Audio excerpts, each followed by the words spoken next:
అతడు వారికి తన ఆస్తిని పంచిపెట్టెను. కొన్ని దినములైన తరువాత ఆ చిన్న కుమారుడు సమస్తమును కూర్చుకొని దూరదేశమునకు ప్రయాణమైపోయి అచ్చట తన ఆస్తిని దుర్వ్యాపారం వలన పాడు చేసెను. అదంతయు ఖర్చు చేసిన తరువాత ఆ దేశమందు గొప్ప కరువు రాగా వాడు ఇబ్బంది పడసాగి వెళ్ళి ఆ దేశస్థులలో ఒకని చెంత చేరెను. అతడు పందులను మేపుటకు తన పొలములోనికి వానిని పంపెను. వాడు పందులు తిను పొట్టుతో తన కడుపు నింపుకొన ఆశపడెను గాని ఎవడును వానికేమియో ఇయ్యలేదు. అయితే బుద్ధి వచ్చినప్పుడు వాడు, నా తండ్రి యొద్ద ఎంతోమంది కూలివాండ్రకు అన్నము సమృద్ధిగా ఉన్నది, నేనైతే ఇక్కడ ఆకలికి చచ్చిపోవచ్చున్నాను.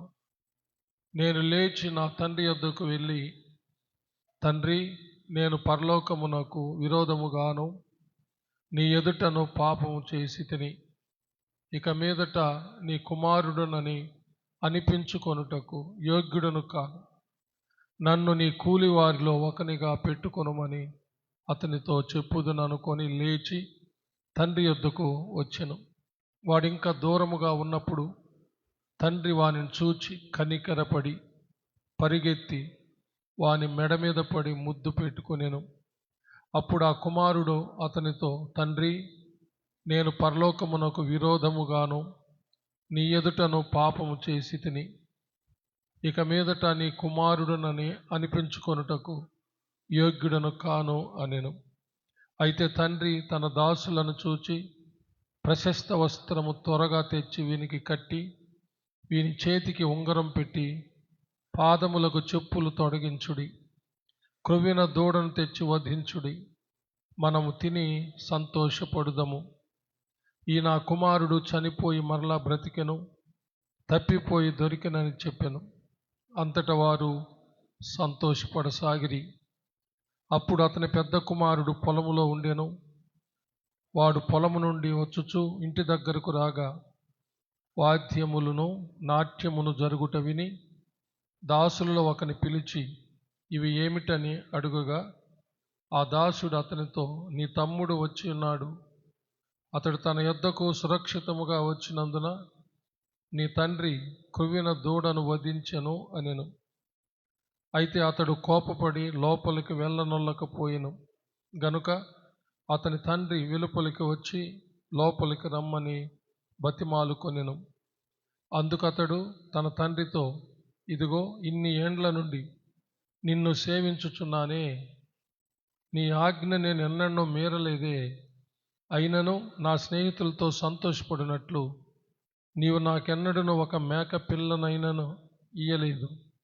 అయితే నీ ఆస్తిని వేశ్యలతో తినివేసిన ఈ నీ కుమారుడు రాగానే వీని కొరకు క్రొవ్విన దూడను వధించితివని చెప్పెను. అందుకు అతడు, కుమారుడా, నీవెల్లప్పుడూ నాతో కూడా ఉన్నావు, నావన్నీయు నీవి, మనము సంతోషపడి ఆనందించుట యుక్తమే.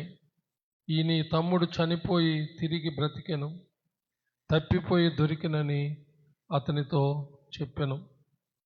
దేవుడు తన పరిశుద్ధ వాక్యమును మన ఆత్మీయ మేళ నిమిత్తమై మన వెనుకడిలో దీవించునుగాక. ఆమేన్. ప్రార్థించుకున్నామండి. అందరు తలంచి కళ్ళు మూసుకునండి. మహాపరిశుద్ధుడు అయిన మా ప్రియ పరలోకపు తండ్రి, దయగలిగిన మా దేవ యెహోవా, మీకు వందనములు, స్తుతులు, స్తోత్రములు చెల్లిస్తున్నాము. మీ దీన దాసుడునైన నన్ను మీ సిలువ చాటున మరుగు చేసుకొని నాతోనూ మా అందరితోనూ మాట్లాడమని క్రీస్తు పేర వేడుకొంచున్నాము తండ్రి. ఆమేన్. హల్లెలూయా. దేవుడు ఎంతో ప్రేమగల దేవుడు. గత వారం మనము జెఫన్యా గ్రంథం 2వ అధ్యాయంలో కొన్ని విషయాలు ధ్యానించాం కదా. సిగ్గుమాలిన 2వ అధ్యాయం 1వ వచనం, సిగ్గుమాలిన జనులారా తిరిగి నా యొద్దకు రండి. చదువుతారా ఎవరైనా? జఫన్యా గ్రంథం 2వ అధ్యాయము 1వ వచనం. సిగ్గుమాలిన జనులారా కూడి రండి. చాలు. దేవుడు సిగ్గుమాలిన జనులను కూడా కూడి రమ్మని పిలుస్తున్నాడు. ఆయన ఎంతో ప్రేమగల దేవుడు. వాళ్ళు సిగ్గుమాలి మాటి మాటికి పాపాలు చేసినప్పటికీ, దేవునికి వ్యతిరేకంగా వాళ్ళు తిరుగుబాటు చేస్తూ పాపాలు చేసినప్పటికీ, దేవుని ప్రేమ వాళ్ళ కోసము చేతులు చాచి పిలుస్తూ ఉంది అని మనము పోయిన వారము చూచాం. ఇప్పుడు మనం చదివిన వాక్య భాగంలో ఒక తండ్రికి 2 కుమారులు. చిన్నవాడు తండ్రి వద్దకు వచ్చి నాకు వచ్చు భాగాన్ని ఆస్తిలో పంచిమ్మని అడిగాడు. ఆ తండ్రి 2 కొడుకులకు ఆస్తి పంచి ఇచ్చేశాడు. చిన్నవాడు కొంతకాలం అయిన తర్వాత తన ఆస్తిని అంతా అమ్మి సొమ్ము చేసుకొని అతడు దూరదేశం వెళ్ళాడు. అక్కడ దుర్వ్యాపారము చేశాడు. అక్కడ భయంకరమైన కరువు వచ్చింది. అతని సొమ్మంతా అయిపోయింది. అంతా ఖర్చు చేసేసాడు. ఏమీ లేదు. భయంకరమైన కరువు వచ్చింది. తినటానికి ఏమీ లేదు. ఎవరు ఏమి పెట్టేవాళ్ళు కూడా లేరు. ఆ దేశస్తుల్లో ఒకని యొద్ద పోయి చేరాడు. అతడు పందులు మేపడానికి అతన్ని పనిలో పెట్టుకున్నాడు. అతనికి ఏమీ పెట్టకుండానే, ఆహారం ఇవ్వకుండానే పందులు మేపమని పంపించాడు. అక్కడ పందులు పొట్టు తింటూ ఉంటే ఆ పొట్టు తిని కడుపు నింపుకోవాలని అతడు ఆశపడ్డాడు. కానీ అతనికి ఎవరు ఏమీ పెట్టలేదు. ఆ యొక్క యజమానుడు కూడా ఏమీ పెట్టలేదు. ఆ సమయంలో అతనికి బుద్ధి వచ్చింది. తండ్రి ఇల్లు జ్ఞాపకం వచ్చింది.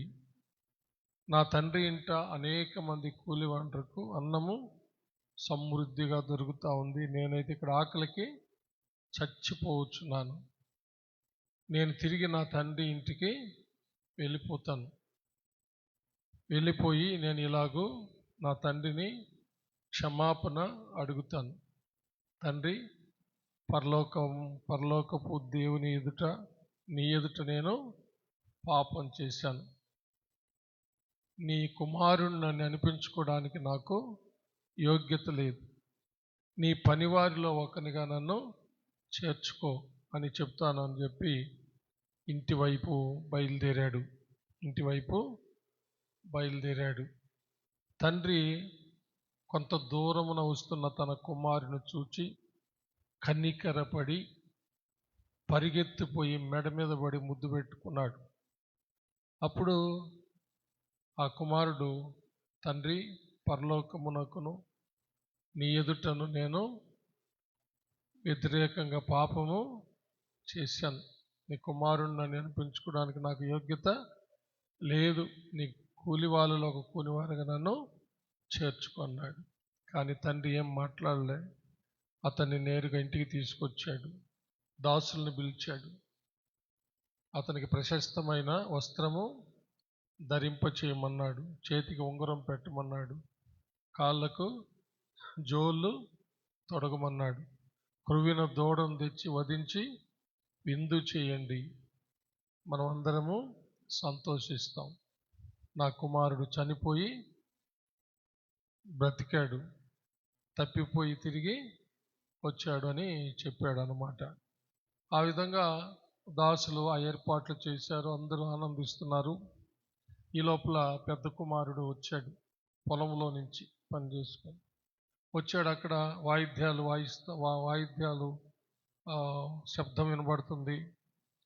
నాట్యం ఆడుతున్న వాళ్ళు అంతా చూశాడు. ఒక దాసుని పిలిచి ఇదంతా ఏమిటి అని అడిగాడు. అప్పుడు ఆ దాసుడు చెప్పాడు, నీ తమ్ముడు తిరిగి వచ్చాడు. మీ తండ్రి అందువల్ల అతనికి ఈ యొక్క ఏర్పాట్లంతా చేశాడు. అని చెప్పాడు అనమాట. అప్పుడు అతడు కోప్పడి లోపలికి వెళ్లకుండా బయటే నిలబడిపోయాడు. తండ్రికి ఆ విషయం తెలిసి తండ్రి వెలుపలికి వెళ్ళి తన పెద్ద కుమారుడిని లోపలికి రమ్మని బతిమలాడి తీసుకొచ్చాడు. అప్పుడు పెద్ద కుమారుడు ఇలా అంటున్నాడు, తండ్రి, నేను నిన్నే సేవిస్తున్నాను కదా, నీతోనే ఉన్నాను, నిన్నే సేవిస్తున్నాను. నాకు ఎప్పుడైనా ఒక మేక పిల్లనైనా ఇచ్చావా నా స్నేహితులతో సంతోషించడానికి? నీ ఆస్తిని వేశ్యలతో తిని పాడు చేసి వచ్చినటువంటి వానికి ఈ విధంగా మీరు చేశారు అని అన్నాడు. అప్పుడు తండ్రి ఏమంటున్నాడంటే, నువ్వు నాతో ఉన్నావు నాయనా, నావన్నీ నీవే, నావన్నీ నీవే, మనము కలిసి ఆనందించడం సమంజసమే. కానీ నీ తమ్ముడు చనిపోయి బ్రతికాడు, తప్పిపోయి తిరిగి దొరికాడు, వచ్చాడు అని చెప్పాడు. ఇది మనము చదివినటువంటి వాక్య భాగంలో ఉన్న సంగతి. హల్లెలూయా. దీంట్లో నుంచి అనేక విషయాలు మనము నేర్చుకోవాలి. తండ్రి ఇల్లు అది దేవుని సన్నిధికి లేక దేవుని నివాస గృహమైన సంఘానికి సాదృశ్యం. హల్లెలూయా. దేవుని నివాస స్థలం, తండ్రి అయిన దేవుడు ఉండే చోటు అన్నమాట. హల్లెలూయా. అది ఆ యొక్క తండ్రి ఇల్లు. తండ్రి ఇంట్లో గొప్ప పని జరుగుతూ ఉంది, సంఘములో గొప్ప పని జరుగుతూ ఉంది, అనేక ఆత్మల రక్షణ కార్యం జరుగుతూ ఉంది, అనేక మంది పని చేస్తూ ఉన్నారు, పని వాళ్లకు కూలి వాళ్ళకు సమృద్ధిగా ఆహారము దొరుకుతూ ఉంది. అయితే కుమారులు వారసులు, పని వాళ్ళు వారసులు కాదు, దాసులు వారసులు కాదు, కుమారులు మాత్రమే వారసులం. హల్లెలూయా. ఇప్పుడు మన ప్రభు అయిన క్రీస్తు యేసునందు మనము కుమారులము కుమార్తెలము అయ్యాం. హల్లెలూయా. యోహాను సువార్త 1వ అధ్యాయము 9వ వచనం.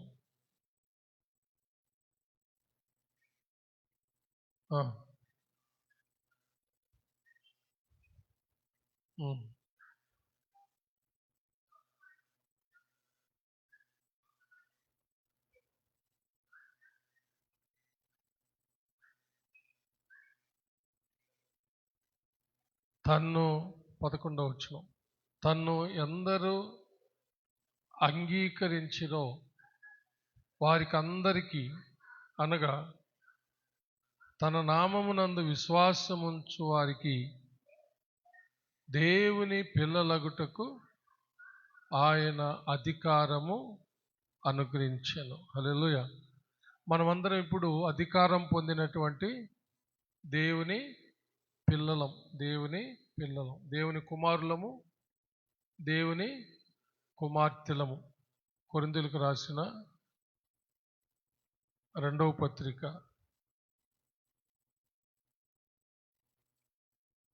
6వ అధ్యాయము చివరి వచనం చదవండి.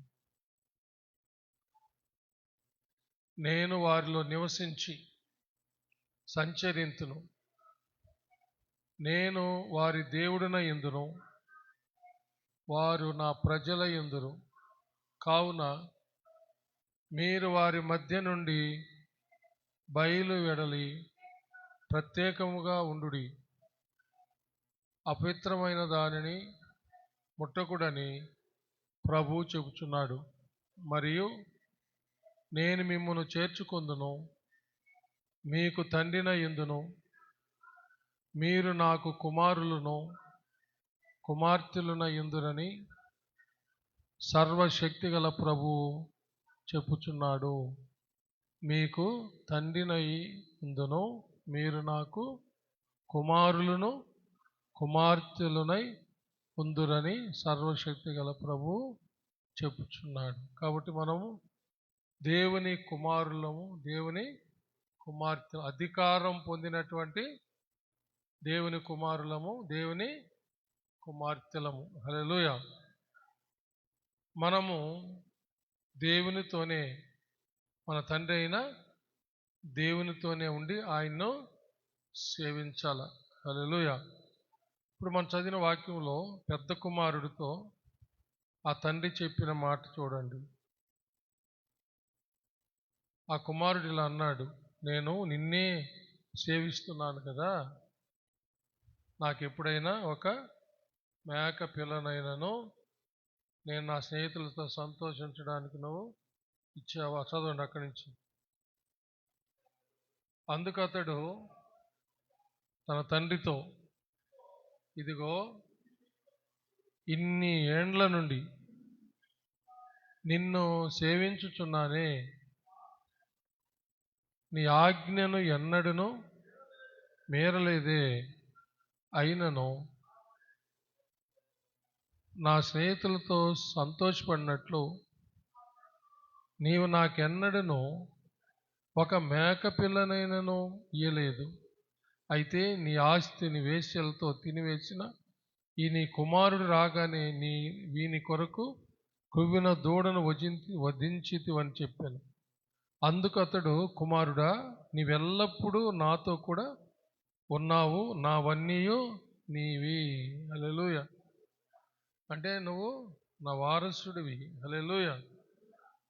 నువ్వు నాకు వారసుడివి, నువ్వు నాతోనే ఉన్నావు, నా ఆజ్ఞలు గైకొన్నావు, నిజమే, నన్నే సేవిస్తున్నావు, నా పొలంలోనే నువ్వు పని చేస్తున్నావు, నువ్వు నాతోనే ఉన్నావు, నావన్నీ నీవే. హల్లెలూయా అని చెప్పడం గమనిస్తున్నాం. హల్లెలూయా.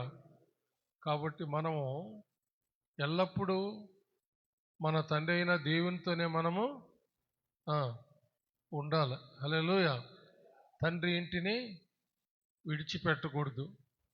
తండ్రితో కలిసి ఆనందించాలి, తండ్రితో కలిసి తినాలి, తండ్రితో కలిసి తాగాలి, తండ్రితో కలిసి పని చేయాలి. హల్లెలూయా. తండ్రికి విధేయులు అవ్వాలి, తండ్రి ఆజ్ఞలు గైకొనాలి. అప్పుడు ఆయనవన్నీ మనవి. చప్పలు కొట్టి దేని మహిమపడతాం. ఆయనవన్నీ మనవి అంటే మనము ఆయనకు వారసులము, ఆయనవన్నీ మనకు చెందుతాయి అన్నమాట. అది వారసునికి కలిగినటువంటి. అయితే ఆ వారసుడు తండ్రితోనే చెప్పండి ఎల్లప్పుడూ ఉండాల. హల్లెలూయా.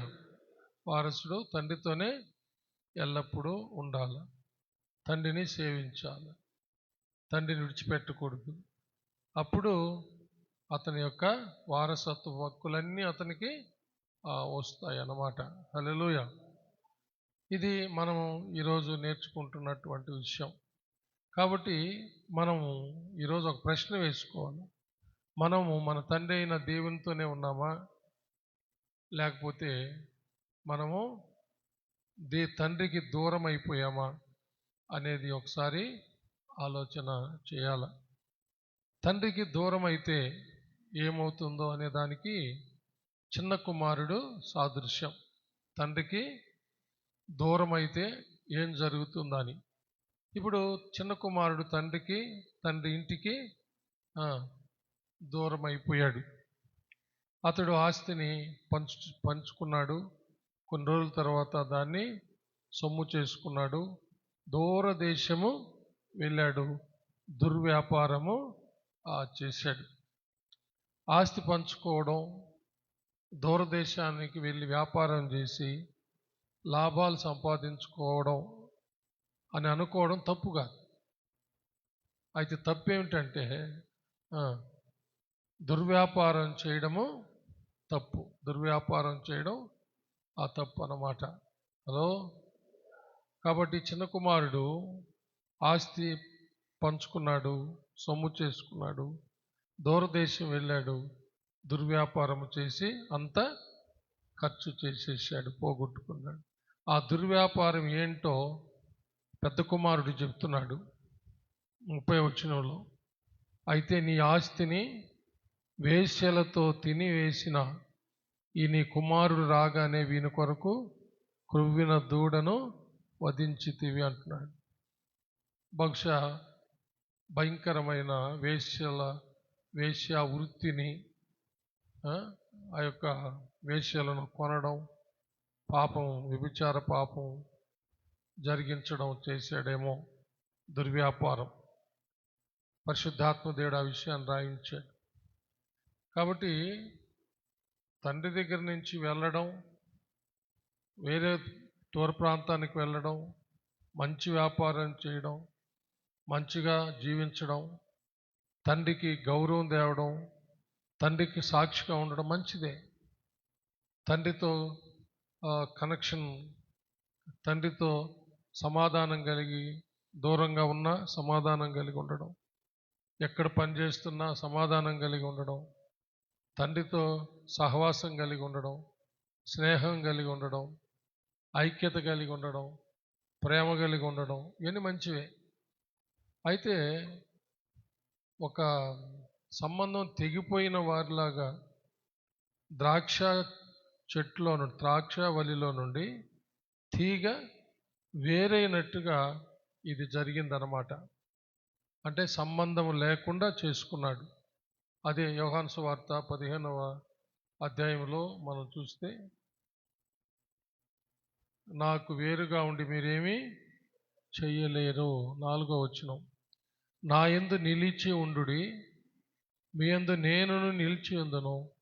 తీగ ద్రాక్షావళిలో నిలిచి ఉంటేనే గాని తనంతట తానే ఎలాగూ ఫలింపదో, అలాగూ నా యందు నిలిచి ఉంటేనే గాని మీరును ఫలింపరు. ద్రాక్షావళిని నేను, తీగలు మీరు. ఎవడు నా యందు నిలిచి ఉండునో, నేను ఎవని యందు నిలిచి ఉందునో వాడు బహుగా ఫలించును. నాకు వేరుగా ఉండి మీరేమీ చేయలేరు. చూసారా? తండ్రితో సమాధానపడి ఏమైనా చేయి, ఎంత దూరంగా వెళ్ళు, ఎంత దూరదేశానమైనా వెళ్ళు, అబ్రాడ్కి వెళ్ళు, ఫారిన్ కంట్రీస్కి వెళ్ళు, ఎక్కడికైనా పో, తండ్రితో సహవాసం కలిగి ఉండాలి, తండ్రిలో నిలిచి ఉండాలి. అప్పుడే అక్కడికి వెళ్ళి మంచి వ్యాపారాలు చేయాలి, అప్పుడే ఫలిస్తాం. అసలు తండ్రికి సంబంధం లేకుండా ఒక ద్రాక్షావళిలో తీగ వేరైనట్టుగా అయిపోయాడు అనమాట ఈ యొక్క చిన్న కుమారుడు. అందువల్ల అతడు దుర్వ్యాపారంలో పడ్డాడు. ఒకవేళ తండ్రితో ఉంటే తండ్రిని అడిగి ఉండేవాడు, నాయనా ఏం వ్యాపారం చేసేది, నాకు ఇలాంటి ఆలోచన వస్తుంది, ఇది మంచిదా కాదా అని తండ్రిని ఆలోచన అడిగి ఉండేవాడు. తండ్రితో సహవాసం కలిగి ఉన్నప్పుడు అలాంటి సంబంధ బాంధవ్యాలు ఉంటాయి. అప్పుడు తండ్రి చెప్తాడు అది మంచిది కాదనో మంచిదో అని. అలాగా వారు కలిసి ఆలోచన చేసి ఒక మంచి నిర్ణయం తీసుకొని అతను వర్ధిల్లేదానికి ఎంతో అవకాశం ఉంటుంది. హల్లెలూయా. స్నేహితుల ఆలోచన తీసుకుంటారు కొంతమంది, స్నేహితుల ఆలోచన. సొలొమోను రాజు తర్వాత సొలొమోను రాజు కుమారుడు రెహబాము రాజు అవుతాడు. ఇశ్రాయేలీలు రెహబామును వచ్చి ఆశ్రయిస్తారన్నమాట. ఆశ్రయిస్తే అప్పుడు అతడు చాలా యుక్తిగా మాట్లాడి, మీరు మరలా రండి, మీకు నేను ఆలోచన చెప్తాను అని వెళ్తానమాట. రాజులు మొదటి గ్రంథం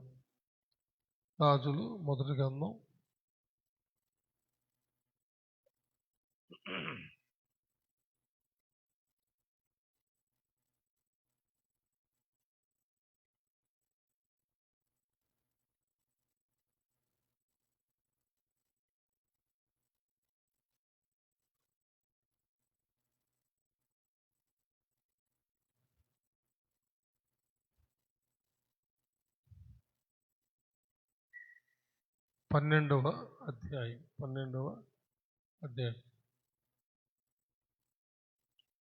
మొదటి నుంచి కొన్ని వచనాలు చదువుతాం. రెహబామునకు పట్టాభిషేకం చేయుటకు ఇశ్రాయేలులందరూ షెకెమునకు రాగా, రెహబాము షెకెమునకు పోయెను.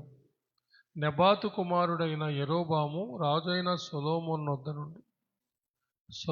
నొద్ద నుండి పారిపోయి ఐగుప్తులో నివాసము చేయుచుండెను. యరొబాము ఇంకా ఐగుప్తులోనే ఉండి ఆ సమాచారం వినెను. జనులు అతని పిలువనంపగా యరొబామును ఇశ్రాయేలుల సమాజమంతైన వచ్చి రెహబాముతో ఇలాగు మనవి చేసిరి: నీ తండ్రి బరువైన కాడిని మా మీద ఉంచెను. నీ తండ్రి నియమించిన కఠినమైన దాస్యమును మా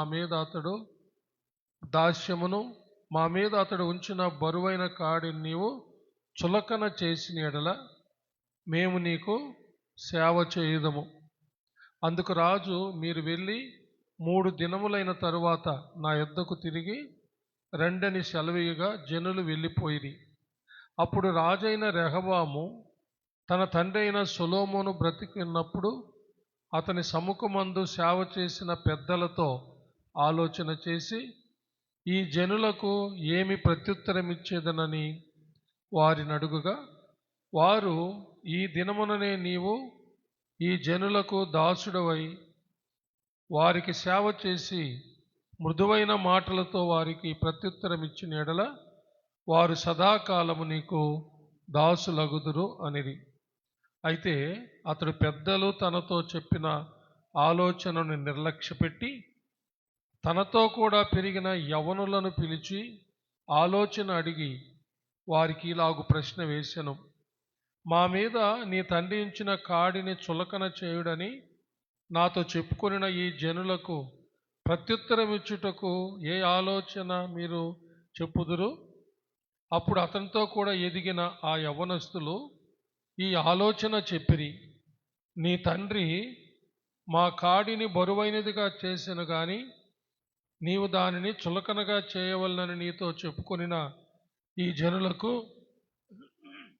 ఇలాగూ ఆజ్ఞ ఇమ్ము: నా తండ్రి నడుము కంటే నా చిటికిన వేలు పెద్దదిగా ఉండును. నా తండ్రి మీ మీద బరువైన కాడిని పెట్టెను సరే, నేను ఆ కాడిని ఇంకా బరువుగా చేయుదును. నా తండ్రి చుబుకులతో మిమ్మును శిక్షించెను సరే, నేను కొరడాలతో మిమ్మును శిక్షించుదును.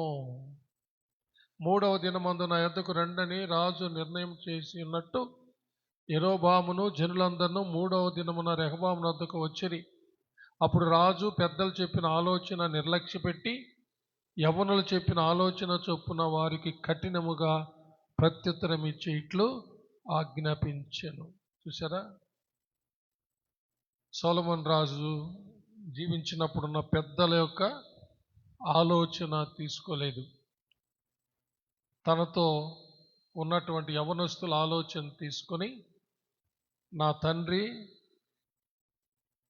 చిటికెన వ్రేలు కంటే నా తండ్రి నడుము కంటే నా చిటికెన వ్రేలు పెద్దదిగా ఉంటుంది. నా తండ్రి మీ మీద బరువైన కాడిని పెట్టిన సరే, నేను ఆ కాడిని ఇంకా బరువుగా చేయుదును. నా తండ్రి చుబుకులతో మిమ్మును శిక్షించను సరే, నేను కొరడాలతో మిమ్మును శిక్షించునన్నాడు. అంతే, ఆ రాజ్యము 2 భాగాలు అయిపోయింది. ఆ రాజ్యము 2 భాగాలైంది. ఇజ్రాయేలీలో ఆ విధంగా యరొబాము, సొలొమోను రాజు కుమారుడు మాట్లాడేటప్పటికే వారు యరొబాముని రాజుగా చేసుకొని వాళ్ళు వేరైపోయారన్నమాట. చూసారా, ఇక్కడ రెహబాము తన తండ్రి అయినటువంటి సొలొమోను రాజు కాలంలో ఉన్న పెద్దల మాట తీసుకోలేదు. ఒక్కొక్కసారి మనం చేసే పొరపాటు కూడా అలాగనే ఉంటుంది. చెడ్డవారి చెడు ఆలోచనలు మనం తీసుకొని పాడైపోతూ ఉంటాం. అలాగా పాడు కాకూడదు. దూరం వెళ్ళొచ్చు, దూరదేశాలు వెళ్ళొచ్చు, తండ్రితో సంబంధం కలిగే వెళ్ళాలి, తండ్రితో సహవాసం కలిగే వెళ్ళాలి, తండ్రితో నిరంతరము కనెక్షన్లో కమ్యూనికేషన్లో ఉండాలి. హల్లెలూయా. సహవాసంలో ఉండాలి, ఆలోచనలు తీసుకుంటూ ఉండాలి. హల్లెలూయా. కాబట్టి ఈరోజు మనము ఒకసారి ఆలోచించాలి, మనము ఎలాంటి స్థితిలో ఉన్నాం, ఎవరి ఆలోచనలు తీసుకుంటున్నాం. మనము టీవీ పరిచయం ఆరంభించినప్పుడు దైవాలోచన అనే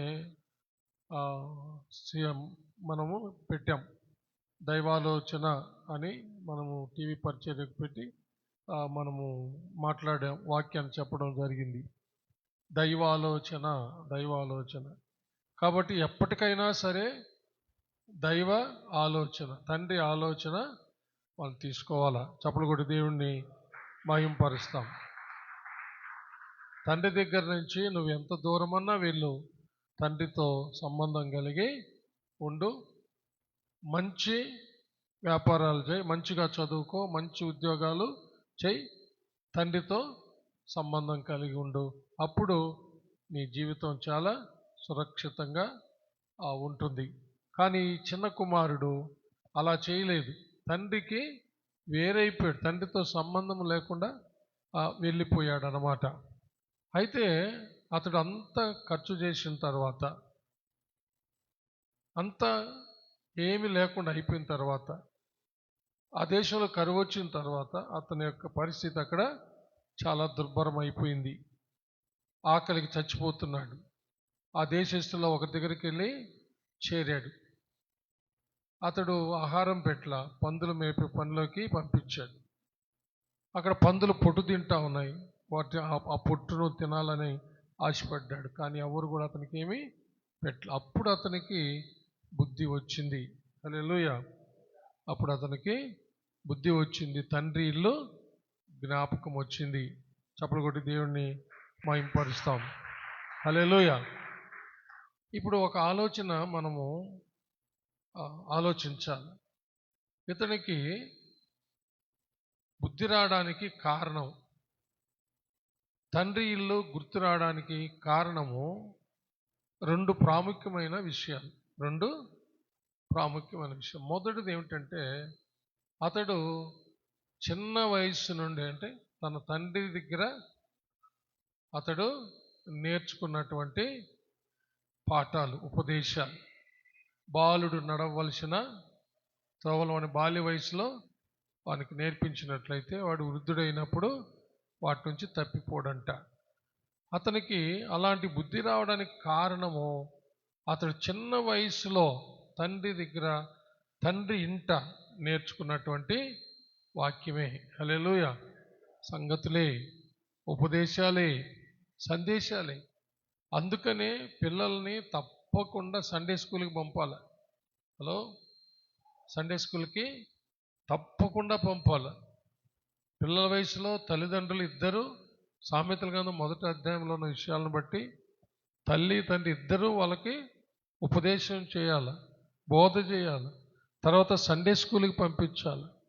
బాలుడు నడవలసిన తోవను మన బాల్య వయసులో నేర్చుకుంటాడు. ఒకవేళ పెద్దవాడైనప్పుడు వాడేదైనా తప్పుదారిలో ఉన్నప్పుడు వాడికి బుద్ధి వచ్చి తిరిగి వచ్చే అవకాశము ఉంటుందన్నమాట. హల్లెలూయా. కాబట్టి ఇతను తండ్రి ఇంటిలో నుంచే వెళ్ళాడు. కాబట్టి మొదట ఇతడు తండ్రి ఇంట్లో కొంత వాక్యాన్ని, ఉపదేశాన్ని, సందేశాన్ని అతను విని తన హృదయంలో ఉంచుకొని ఉన్నాడనేది మనకు అర్థం చేసుకోవాలి. కాబట్టి మీ పిల్లల్ని సండే స్కూల్కి పంపుతున్నారా? మీ పిల్లలకి నేర్పిస్తున్నారా? ఏమి నేర్పిస్తున్నారో జ్ఞాపకం చేసుకోండి. పిల్లల్ని సండే స్కూల్కి పంపుతున్నారా లేదా జ్ఞాపకం చేసుకోండి. చాలా ప్రాముఖ్యమైన విషయం. రెండవ కారణం ఏమిటంటే ఆ తండ్రి యొక్క ప్రార్థన. హల్లెలూయా. తండ్రి యొక్క ప్రార్థన. హల్లెలూయా. ఇప్పుడు మన పిల్లలు కూడా ఏదైనా తప్పుదారుల్లో ఉన్నప్పుడు తల్లిదండ్రులుగా మనం ప్రార్థన చేసినట్లయితే దేవుడు పాపాన్ని గూర్చి, నీతిని గూర్చి, తీర్పును గూర్చి ఒప్పింపజేయడానికి పరిశుద్ధాత్మ దేవుడిని అభిషేకాన్ని పంపిస్తాడు. హల్లెలూయా. అంటే ప్రార్థించే వారి యొక్క ప్రార్థించే తల్లిదండ్రుల ప్రార్థనను బట్టి, ప్రార్థించే తల్లిదండ్రుల కన్నీటిని బట్టి దేవుడు పరిశుద్ధాత్మ కార్యాన్ని జరిగిస్తాడు. హల్లెలూయా. అందుకనే మీ బిడ్డలు ఎవరైనా సరే, ఒకవేళ మీ భర్తలు కావచ్చు, లేకపోతే మీ తోడబుట్టిన వాళ్ళు కావచ్చు, ఎవరైనా కావచ్చు, బాగా చెడిపోయి పాడైపోయి ఉంటే మీరు బాగా ప్రార్థన చేయండి. హల్లెలూయా. మనం బాగా ప్రార్థన చేయాలి, కన్నీరు విడిచి మొరపెట్టాలి. అప్పుడు దేవుడు పాపాన్ని గూర్చి, నీతిని గూర్చి, తీర్పుని గూర్చి ఒప్పింపజేసే పరిశుద్ధాత్మ ఆ కార్యాన్ని జరిగిస్తాడు. చప్పలు కొట్టి దేవుణ్ణి మహిమపరుస్తాం. హల్లెలూయా. అలాంటి అనుభవాలు కలిగిన చాలామంది తల్లులు ఉన్నారు. హల్లెలూయా. తండ్రులు ఉన్నారు.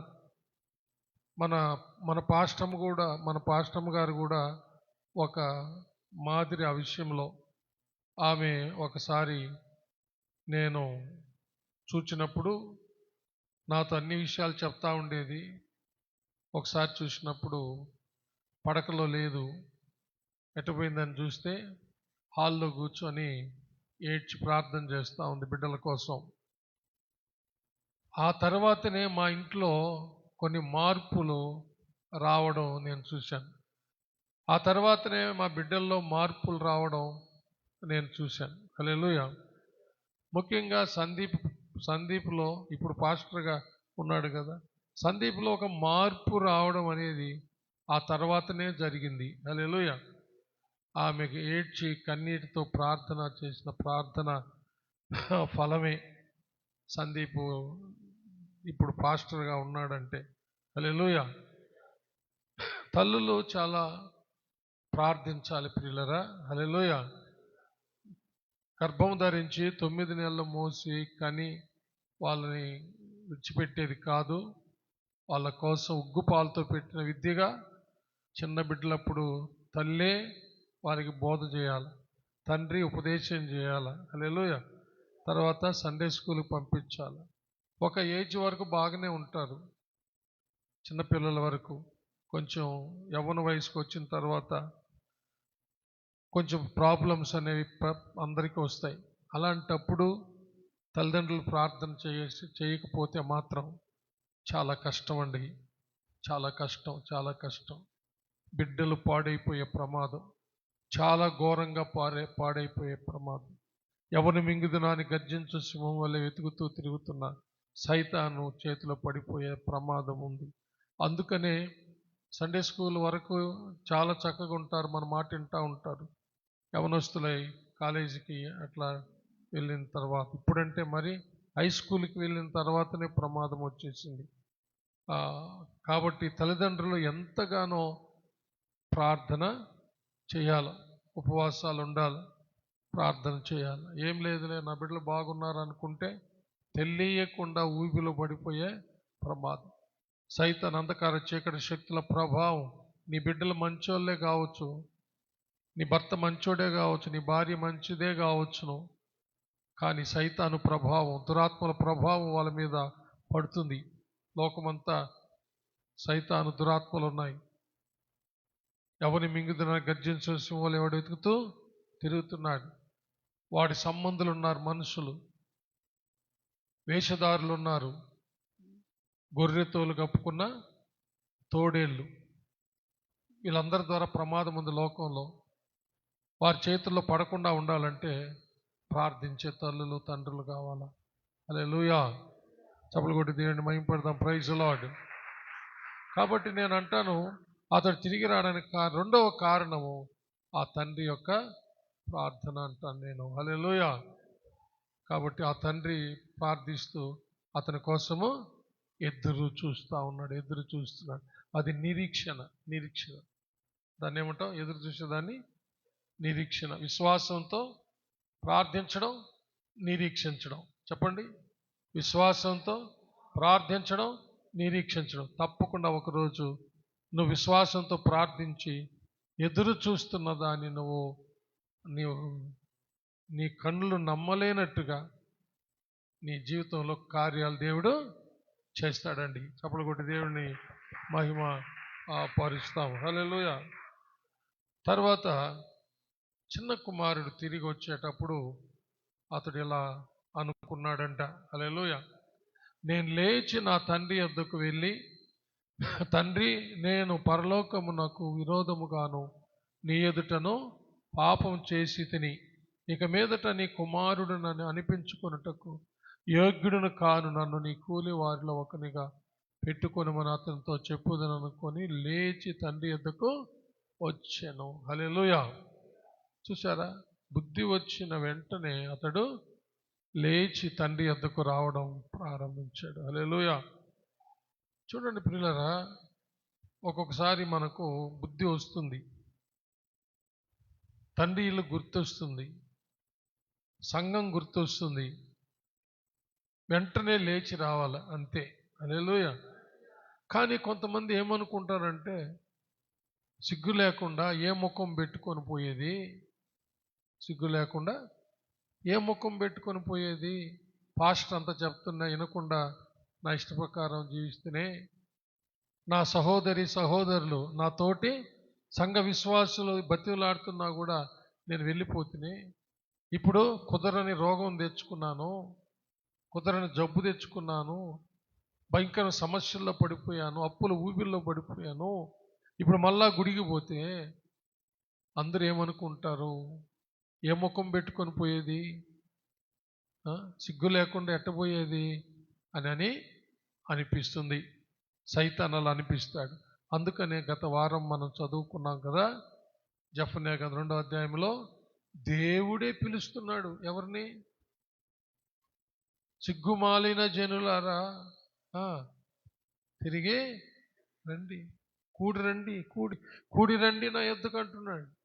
కానీ సైతాన్ ఏం చెప్తున్నాడు, ఏ ముఖం పెట్టుకొని పోతావు సిగ్గు లేకుండా, పాస్టర్ చెప్తే వినలేదు, అమ్మ చెప్తే వినలేదు, నాయన చెప్తే వినలేదు, ఎవరు చెప్తే విన్నావు నువ్వు, నీకు తగిన శాస్తే జరిగింది, పోయి ఏడనబడి చావు, ఉరిపోసుకో అని సైతాను ప్రేరేపిస్తాడు. అందుకని అనేక మంది సూసైడ్ చేసుకొని చచ్చిపోతూ ఉండేది. అందుకని అనేక మంది కుటుంబాలతో సహా ఎక్కడో నదుల్లోనో బావిల్లోనో పడి రైలు కింద పడి చస్తున్నారు, పాయిజన్ తీసుకొని చచ్చిపోతున్నారు, ఈ సత్యాలు తెలియక. కానీ దేవుడు అంటున్నాడు, సిగ్గుమాలిన జనులారా కూడి నా యొద్దకు రండి. ఇక్కడ కూడా రాయబడింది, అతడు వెంటనే లేచి తండ్రి యొద్దకు వస్తా ఉన్నాడు. హల్లెలూయా. ఆస్తి అంతా ఎత్తుకొని వచ్చేసి నా పాడు చేసేస్తేనే ఇప్పుడు నా తండ్రి యొద్దకు ఏ ముఖం పెట్టుకొని పోయేది నేను అని అనుకోలే. ఎంతో తగ్గింపుతో, నీ కుమారుణ్ణి అనిపించుకోవడానికి యోగ్యత నాకు లేదు, పరలోకం ఎదుట నీ ఎదుట పాపం చేశాను, నన్ను క్షమించి కూలి వాళ్ళల్లో ఒకటిగా చేర్చుకొని నా ఆకలి తీర్చు చాలు అని అనుకున్నాడు. వెంటనే లేచి వచ్చాడు. ఎప్పుడైనా గుర్తుపెట్టుకోండి, దేవుని యొద్దకు వెళ్ళాలనే ఆలోచన వస్తే వెంటనే వచ్చేసేయండి. హల్లెలూయా. ఆలస్యం చేయకుండా వచ్చేసేయండి. ఆలస్యం చేస్తే సైతాను పట్టుకుంటాడు, సూసైడ్ అటెంప్ట్ చేసుకునేటట్టు ప్రేరేపిస్తాడు. దేవుని సన్నిధికి వెళ్తే బాగుంటుంది అనిపించిన వెంటనే లేచి వచ్చేసి చేసిన తప్పుని ఒప్పుకున్నట్లయితే, పశ్చాత్తాపడినట్లయితే, హల్లెలూయా, నా ఎద్దకు వచ్చే వారిని ఎంత మాత్రం త్రోసివేయనని వాక్కిచ్చిన దేవుడు, క్షమించుటకు సిద్ధ మనసు గల దేవుడు. హల్లెలూయా. సిగ్గుమాలిన జనులారా కూడి రండి అని పిలుస్తున్న దేవుడు, ఇప్పటికి కూడా చేతులు చాచి పిలుస్తూ ఉన్న దేవుడు వారిని వెంటనే క్షమించి వాళ్ళను తన పరిశుద్ధ రక్తముతో కడిగి పవిత్రపరిచి పోగొట్టుకున్నవన్నీ వానికి మరలా ఇచ్చి సంతోషింపచేసే దేవుడు, తను కూడా సంతోషించే దేవుడు అన్నమాట. అందుకని అతడు పోగొట్టుకున్నవన్నీ మరలా అతనికి తండ్రి ఇవ్వడం మనం చూస్తున్నాం. హల్లెలూయా. హలో. అలాగనే మనం కూడా దేవుని సన్నిధికి తిరిగి వస్తే ఎప్పుడైనా ఎవరైనా సరే అలాంటి దుస్థితిలో మునిగిపోయినప్పుడు, చెడిపోయినప్పుడు వాళ్ళు తిరిగి వచ్చితే, హల్లెలూయా, వాళ్ళ పాపాలు ఒప్పుకున్నట్లయితే దేవుడు వారిని క్షమించి వారు పోగొట్టుకున్నదంతా మరలా ఇస్తాడు. ఒకసారి అందరూ మోకరించి మనలను మనం పరిశీలన చేసుకుందాం. మనము దేవునితో ఉన్నామా? దేవునికి దూరంగా ఉన్నామా? ఒకవేళ దేవునికి దూరంగా ఉంటే నీ జీవితం చెడిపోతుంది, నీ జీవితం శిథిలమైపోతుంది. తండ్రికి దూరం అయిపోయి దూరదేశం వెళ్ళి దుర్వ్యాపారం చేసినటువంటి చిన్నవాడు చెడిపోయాడు. ఆస్తి అంతా పోగొట్టుకున్నాడు, అంతా ఖర్చు చేసేసాడు, ఏమి లేదు. అలాంటి భయంకరమైన పరిస్థితి వస్తుంది. తండ్రి ఇంటికి దూరం అయితే గతి అంతే.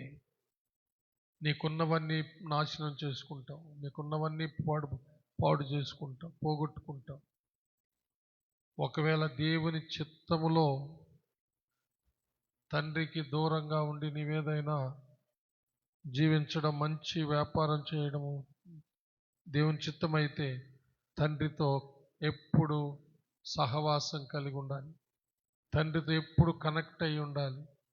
ద్రాక్షవల్లిలో తీగ నిలిచి ఉన్నట్టు తండ్రితో సహవాసంలో ఉండాలి. అంతకు మించి ద్రాక్షవల్లిలో నుండి వేరైన తీగ వలె నీవు దేవునికి దూరం అయితే మాత్రం నీవు సమస్తాన్ని పోగొట్టుకుంటావు. అయితే ఒకవేళ అలాంటి దుస్థితి ఎవరికైనా ఉంటే, ఈ రాత్రి వాక్యం వింటున్నటువంటి వారిలో ఎవరైనా నేను నిజముగా తండ్రికి దూరంగా ఉన్నాను, పరలోకపు దేవుని ఎదుట నేను పాపం చేస్తున్నాను, కన్న తండ్రి ఎదుట కూడా పాపం చేస్తున్నాను, కట్టుకున్న భర్త ఎదుట, కట్టుకున్న భార్య ఎదుట పాపం చేస్తున్నాను, నా కన్న తల్లిదండ్రుల ఎదుట పాపం చేస్తున్నాను, నేను దేవునికి దూరంగా ఉన్నాను, నా తండ్రి ఇంటికి సంఘానికి దూరంగా ఉన్నాను, నిజమే అని ఈ రాత్రి ఎవరైనా సరే పరిశుద్ధాత్మ దేవుని చేత ఒప్పింపబడుతూ ఉంటే నువ్వు ధన్యుడివి, ధన్యురాలివి. ఒప్పుకో, పశ్చాత్తాపడు. దేవుడు నిన్ను క్షమించి నిన్ను చేర్చుకుంటాడు. నువ్వు పోగొట్టుకున్నావని నీకు మరలా అనుగ్రహిస్తాడు. ఒకవేళ తండ్రితోనే కనెక్ట్ అయి ఉన్నావా, తండ్రినే సేవిస్తున్నావా, తండ్రి ఇంటిని విడిచిపెట్టకుండా తండ్రి పొలంలో పనిచేస్తున్నావా, ధన్యుడివి. తండ్రివన్నీ నీవే, దిగులు పడబాక.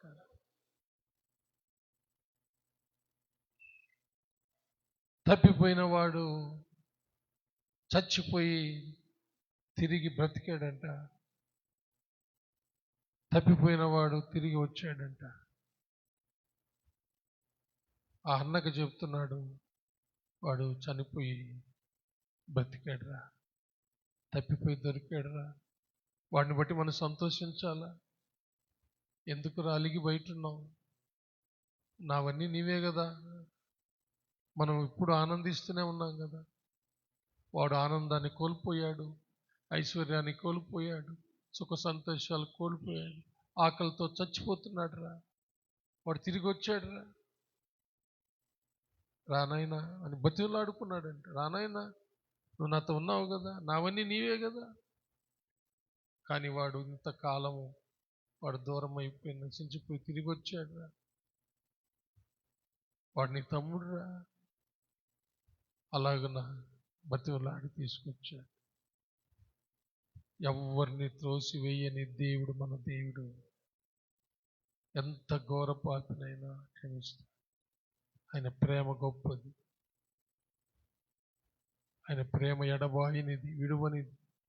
లోకంలో అన్ని ప్రేమలు పోయినా సరే ఆయన ప్రేమ నిన్ను విడబాయి. ప్రార్థించుకుందామా? విన్న వాక్యాన్ని బట్టి ప్రార్థించుకుందాము. ఎవరైనా ఒక్కరు క్లుప్తంగా విన్న వాక్యాన్ని బట్టి ప్రార్థన చేయండి.